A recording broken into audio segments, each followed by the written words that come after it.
नमस्कार सगळ्यांना. आज करते मी एकादशीसाठी मस्त साखरपट्टी. खरं तर अशी वडी बघितली की गुडदाणीच हे नाव तोंडात येतं, कारण पहिल्यापासून आपण गुडदाणीच म्हणत आलो आहे ना हो.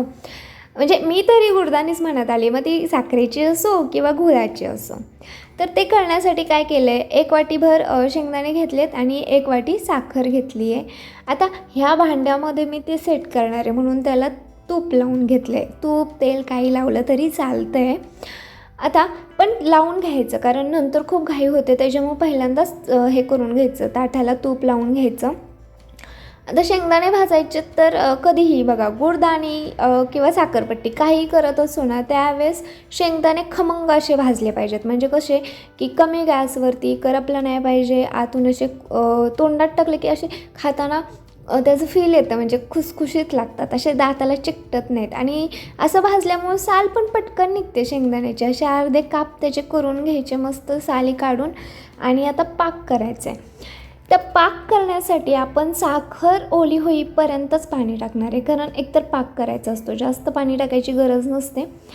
आता इथं मेन महत्त्वाची तुमची आजची टिप्स की ही जी गुडदाणी आहे ना, ती खुसखुशीत होण्यासाठी ह्याच्यात टाकायचं आहे तूप.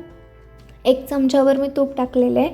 यामुळे खाताना ती दाताला चिकटत नाही, दात दुखत नाहीत मेन म्हणजे, आणि मस्त लागते. एकदम तुपट अशी गुडदाणी होते, म्हणजे साखरपट्टी होते. आता पाक तयार झाला आहे का, तर पाण्यात थोडेसे पाकाचे थेंब टाकले.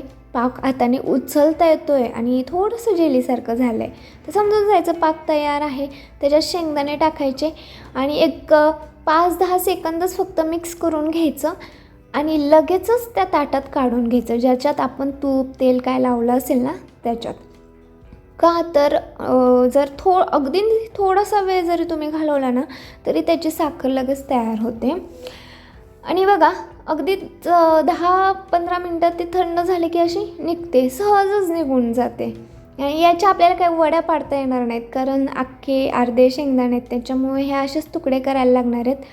पण खुसखुशीत होते छान अशी, आणि तुपट मस्त लागते खायला. अगदी हॉटेलमध्ये मी इथे ना जाडसर अशी तशी करायची जरा, त्यामुळे अशी होते, मस्त लागते. बघा ट्राय करून.